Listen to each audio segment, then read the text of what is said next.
नमस्ते फ्रेंड्स, स्वागत है आपको फिर से मेरे यूट्यूब चैनल पे। अभी हम चर्चा करेंगे वुमेन रिजर्वेशन बिल के बारे में या फिर नारी शक्ति वंदन अधिनियम बिल। आप चाहें तो नारी शक्ति वंदन अधिनियम बिल भी बोल सकते हैं या फिर वुमेन रिजर्वेशन बिल भी बोल सकते हैं। दोनों का मतलब एक ही है, दोनों का मतलब एक ही बिल है। बुधवार के दिन लोकसभा के अंदर वुमेन रिजर्वेशन बिल पास हो गया। उसके कल होके ही राज्यसभा के अंदर भी यह बिल जो है वो पास हो गया। अब आखिरी सिग्नेचर के लिए वो राष्ट्रपति द्रौपदी मुर्मू जी के पास गए हैं। उसके बाद यह जो बिल है वो पूरे तरह से बिल कानून में तब्दील हो जाएंगे।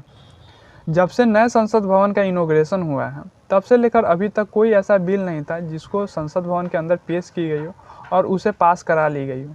नारी शक्ति वंदन अधिनियम या फिर वुमेन रिजर्वेशन बिल यह एक ऐसा पहला बिल बन गया जो नए संसद भवन के अंदर से पास करा ली गई हो।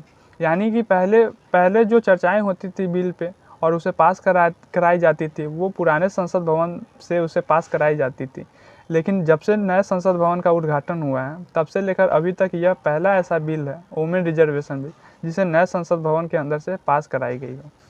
अब हम यह समझ लेते हैं कि वुमेन रिजर्वेशन बिल आखिर है क्या।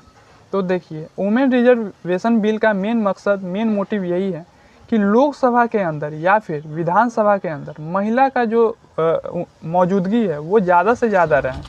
तो इसके लिए 33% जो सीट है वो महिला के लिए रिजर्व कर दी गई है लोकसभा के अंदर और स्टेट असेंबली यानी कि विधानसभा के अंदर। कहने का मतलब यह है कि पूरे जो लोकसभा में सीट होते हैं वो 543 है और उसका 33% जो है वो करीब 179 या फिर 180 के करीब आते हैं। तो 180 सीट जो है वो महिला के लिए रिजर्व रहेंगी। 543 का 33% जो 180 आती हैं वो 180 सीट जो है वो महिला के लिए रिजर्व रहेंगे और उस 180 सीट में भी 33% जो है वो एससी और एसटी महिला कैंडिडेट के लिए सीट रिजर्व रहेंगे। तो राहुल गांधी जी ने भी यह चीज़ संसद भवन में उठाई है कि आप जो एससी एसटी के लिए 33% आरक्षण दे रहे हैं तो ओबीसी के लिए भी आप जो है वो कुछ प्रतिशत जो है वो रिजर्व रखिए लोकसभा के अंदर या फिर स्टेट विधानसभा के अंदर। कहने का मतलब ये है कि जितना सीट है, जैसे कि लोकसभा में 543 सीट है उसमें 33% रिजर्व एससी एसटी के लिए भी है, तो कुछ प्रतिशत उसमें से ओबीसी महिलाओं के लिए भी उसमें रिजर्व होना चाहिए। लेकिन अभी इस बिल में ओबीसी के लिए कोई भी रिजर्वेशन लागू नहीं किया गया है। आप कमेंट बॉक्स में ज़रूर बताइएगा कि क्या एससी एसटी को जो 33% रिजर्वेशन मिला है तो इसमें ओबीसी महिलाओं को भी 33% या फिर 25% आरक्षण मिलना चाहिए या नहीं। आप कमेंट में ज़रूर बताइएगा। अब हम यह जान लेते हैं कि क्या यह जो वुमेन रिजर्वेशन बिल जो है वो पहली बार संसद भवन के अंदर लाई गई। नहीं, ऐसा नहीं है।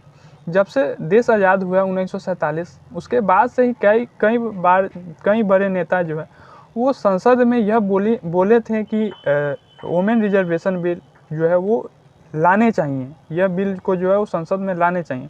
तो ऐसा हुआ भी 1996 में जो देव गौड़े जी की गवर्नमेंट थी उन्होंने यह बिल को अपने लोकसभा के अंदर जो है वो लाए थे, लेकिन किसी कारणवश जो है वो बिल पास नहीं हो पाई थी वुमेन रिजर्वेशन बिल। इसके बाद भी जो है वो 2008 में भी यह बिल आई थी लोकसभा के अंदर, लेकिन कुछ कारणवश 2008 में भी यह बिल जो है वो पास नहीं हो पाई थी।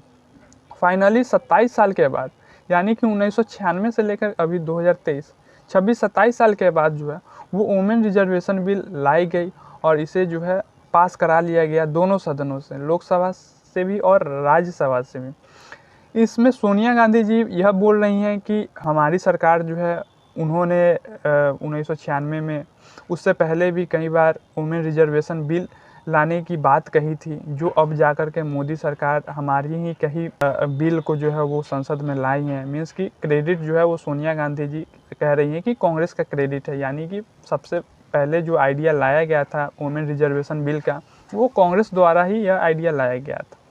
लेकिन आइडिया किसी का भी हो, वुमेन रिजर्वेशन बिल बहुत ज़रूरत था, क्योंकि यह बिल जो है एक तरह से नारी शक्ति, नारी का जो मौजूदगी है लोकसभा या फिर विधानसभा के अंदर वो दर्ज कराएंगी। लेकिन यह जो बिल पास हो जाने के बाद ऐसा नहीं है कि ये जो है हमेशा के लिए यह बिल लागू रहेगा, ऐसा नहीं है।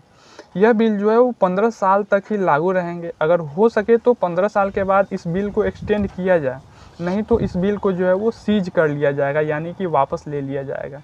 एक तरह से 15 साल तक के लिए लाया गया है और यह देखा जाएगा कि 15 साल के अंदर कितना महिला जो है वो लोकसभा के अंदर पहुँचे या फिर विधानसभा, स्टेट के जो विधानसभा होते हैं उनके अंदर पहुँचे।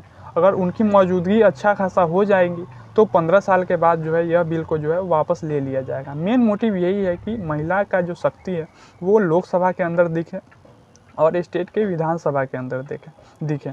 हालांकि अभी तक कहीं ऐसा नॉर्दर्न स्टेट है जहाँ पे महिला की मौजूदगी जो है वो 5%, 6% से भी कम है, यानी कि कहीं पे 5% मौजूदगी है, कहीं पे 8% मौजूदगी है। ठीक है, तो यह एक तरह से 33% रिजर्वेशन हो जाने के बाद उन स्टेट में जो है वो कम से कम जो है वो 30%, 33%, 35%, 40% जो है वो बढ़ चढ़ कर मौजूदगी देखने को मिलेगी। लोकसभा के अंदर तो 180 सीट रिजर्व रहेंगी ही, और पूरा भारत में जितने भी विधानसभा हैं उनके अंदर कम से कम 1300 सीट जो है वो रिजर्व रहेंगे। तो ये काफ़ी अच्छा बिल है। आपको यह बिल कैसा लगा, आप कमेंट बॉक्स में कमेंट करके रिप्लाई देने का कोशिश ज़रूर करेंगे। धन्यवाद।